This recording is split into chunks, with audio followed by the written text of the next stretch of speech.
Hello everyone, welcome back to my crafty desk. I just wanted to do a quick little video and show you how all those chipboard pieces that I heat embossed came out. And so thought we would just get on here. So let's just pop these down and I'll show them down here and then I'll hold them up so you can get a better look at them. So, and I use different colors, different embossing powders. I've used different colored inks, and then just did the heat embossing to get the effect that I desired, or tried to get the look that I desired.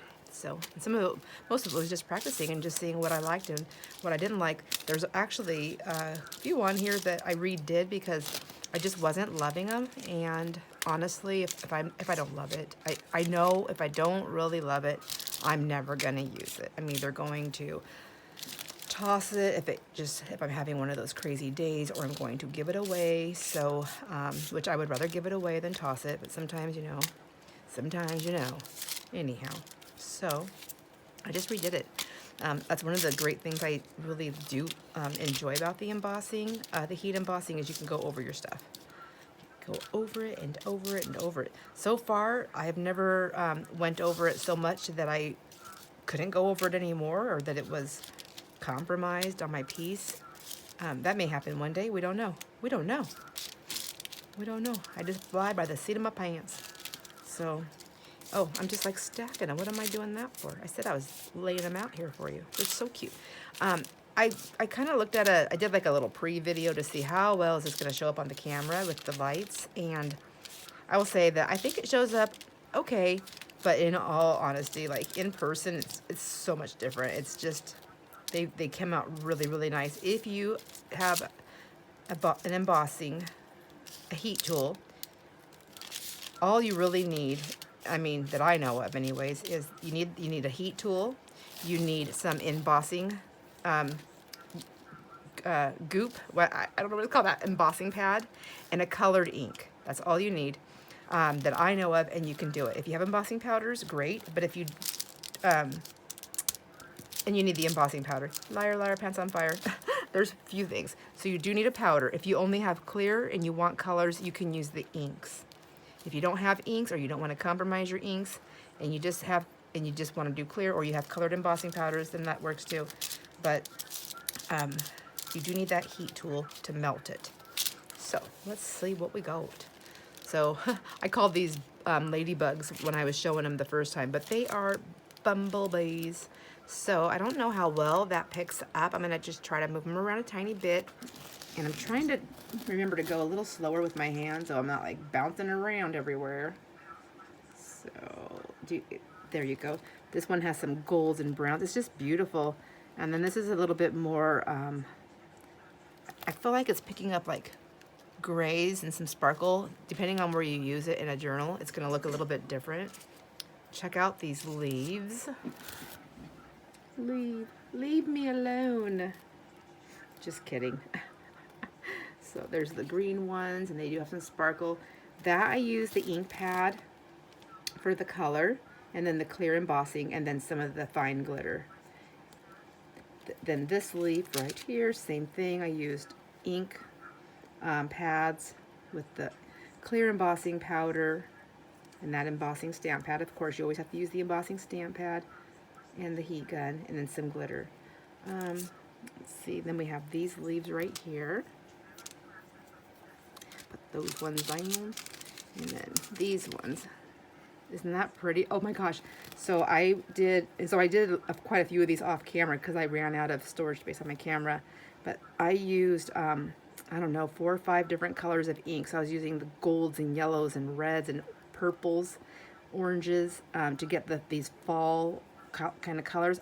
I don't even know if they're picking them up. I really hope so, because they're so pretty. Well, I think so. I think they're getting them enough where you can at least get the idea if you can't see the full effect of it. So those are absolutely beautiful. So in love with those. I still have my Inspire that with the chunky glitter, which I'm not a big fan of. I'm telling myself that I'm going to use it at Christmas time, but I really just don't know. just don't know. The Inspire that I did, that I said I wasn't in love with, I redid, and it's just really pretty. I mean, there's so much glitter down in here, and the purple is so deep. I don't know how to explain it. I'll try this way. You know, when you see the car paint jobs, and they're like, when you get up close, you can see all that deep glitter, like there's like so much depth of it, and you can just see it all throughout, and you're just like, wow. That's kind of what that reminds me of. But a deep dark purple, and then as you get closer and lights pick it up, you can pick up different colors. Here's one also that I wasn't liking, and so I just kept re-embossing it and re-embossing it. And so this is funny because I used the embossing powder, and I was like, oh, I don't think I liked that color. They're very old, and so they're probably just not the colors that are in style right now, or in whatever. So I wasn't liking it. It's that really light color on the outside. So I redid it, and what was funny and interesting and exciting is that when I did that, when I used the ink pad to get the purple, and glitter, it picked up for some reason just all the higher levels, if you can see that, and it left this amazing outline with that embossing powder. Do you see that? So this one, which was my absolute not favorite out of all three of those, I mean, I even like that glitter one better than that chunky glitter one. I liked it better than this before this happened. So that's fun. Now I know. The key is, if I remember how I did that.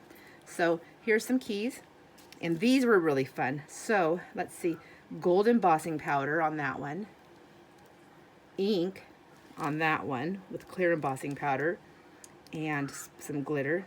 This one is like highly glittered with some embossing powder. So this one, I don't know if you can tell by looking there, if you can tell that this looks a little bit rougher, it's because you can actually feel the glitter. I did so much glitter on this that it gave it that a rougher look, but it's not like, you know, spilling everywhere.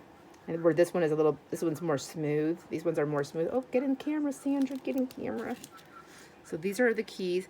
This is the an ink, like I think it was Gold Rush ink, and then in Claire, so that just looks very vintagey, bronzy, coppery bronzy, not copper. Somebody help me. There we have another key there, and then this key right here. They're pretty similar.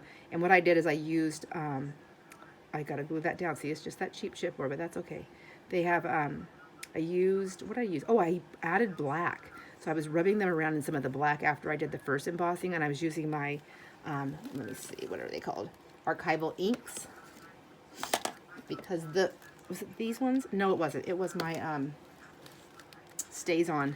So what I learned is that the Stazon ink is the only ink that I could keep on something that was already embossed to pick up some other tones. And so that's what I did to get those multi-tones.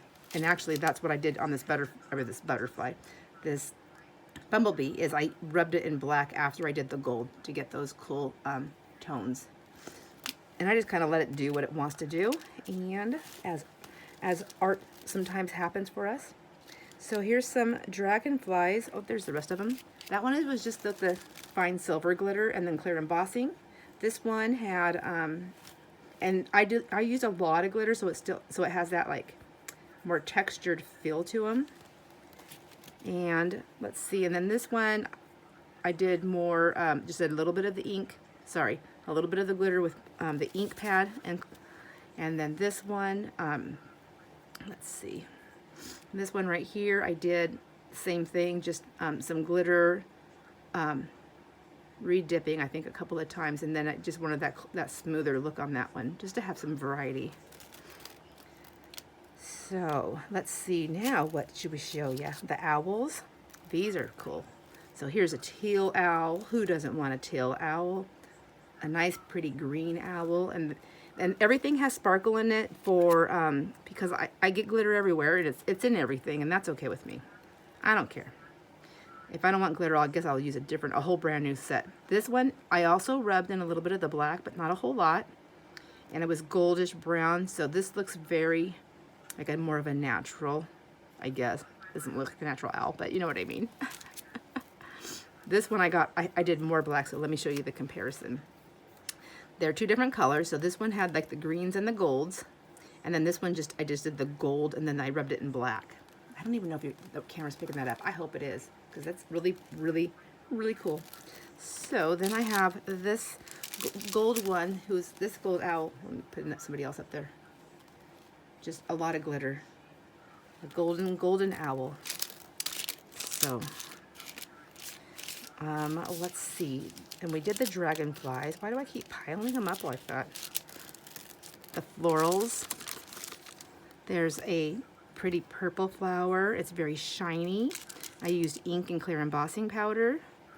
Here is another flower. This one, I used a lot of the purple ink and then some glitters, and I think I did another dip to get another tone to it. And let's see, this one, I don't know if you can tell, so it has a lot more of the multi-glitter, the fine iridescent glitters. So it really picks up, like this picks up a lot of the like peacocky kind of tones, like, I'm making up words, I guess, but you know what, I think you know what I mean. So it's got like the teals and the yellows, the oranges, the greens. It just depends on how you move it. And then it's also the purple, that deep purple, which is beautiful. This one, green with some glitter, and I'm thinking this might end up in a Christmas. It's the fine blue glitter, but I really feel like it has a Christmas touch to it. Because you can have flowers at Christmas, right? Yes, of course you can. You can have them whenever you want. And then here's a glittered flower, and I just used both the gold and the fine blue, both glitters on that, and this has that textured feel as well. So there's the florals. I like those. They came out really nice. So, and then butterflies. So we have a beautiful purple butterfly and another purple butterfly with a lot of sparkle. If you can tell the difference there. And then we have this. Now this butterfly, I did 3 or 4 different colors. So I thought, oh my gosh, if the leaves look that great, I'm gonna try my butterfly. So I did some of the pink and then purple. I've got some gold. I rubbed it in black a little bit. It's got a little bit of sparkle. Man, I hope this is picking it up, but it's so, so pretty. So I'll put those ones down there, and then I'll put that green one there. And then there's a gold sparkle, a green sparkle, the fine blue, light blue sparkle, and they've all got that wonderful texture that I just absolutely love. And then, oh, I kind of wanted to, so that one has, this one right here, whoops, has both the yellow and the blue, and there, I'm going to keep that green one in there just to kind of give it some contrast, I think. I don't know if it is or not. And then here's a really pretty green, and then this green one right here is stamped, so it's the stamp, it's the ink color, and then it's got some gold glitter on it, which I like that too. It came out really nice. I like them all. That's why I'm showing them to you. Anything I didn't like, I redid, except this one, which I'm not in love with, but you know, we don't know yet. I gotta wait till Christmas until, let's see. So then I have those, and then I have this one right here. And this has got some of those, I think I was trying to do like one of those pink colors, but it was coming out kind of this weird brownish color. So then I was adding glitter and gold, and then I thought, oh, I actually kind of like it now. I think it's really doing its job. Its job is to look beautiful, so I feel like it's doing its job. And then I did the clock, which we already seen, and that's definitely red and upside down, but I think I'm going to use that. I can use it anytime. I can use it at Christmas. I'm not in love with the color, but I don't hate it, and so we'll see. We'll see. This heart came out really cool. I really love, this is a total accident, and I know I burnt it and everything, but even burnt, like, well, now you guys all know, but only I know that I burnt it on accident, but I like it, and so now I want to burn more. I just have to be careful. I love how the glitter's on the outside, and that you can see the color tones that are different, and how it looks, and how it has that texture feel on it. It gives it so much more, you know, like it's not something that you just look at and you just look away. This is something that you're just like, whoa, what happened? How'd she do that? Like, how'd that get that way? I burnt it, and then I just kept going. So there you go. Never stop. Just keep going. What's the worst? What's the worst that could happen? You throw it away. We're using inexpensive items. But before you ever do try to throw your stuff away, please let people that are close to you or around you that do the same thing look at it. They may just want it because they may see the beauty that you have a hard time seeing because you're not getting the result that you anticipated or wanted in the beginning. I know that I'm guilty of it. I know I can't possibly be the only one. So that was that. I just wanted to get on here, show you how they all came out. Now I'm gonna put them all away and see you on the next video. Thank you for joining, and if you haven't subscribed yet, I would love for you to join my channel if you find that you're getting value out of these videos. Liking and commenting is a big help, especially right now as I'm a newer YouTuber. But you know, it's up to you what you feel comfortable doing, and I'm totally okay with that as well. I hope you have a wonderful day, and see you on the next video. Bye.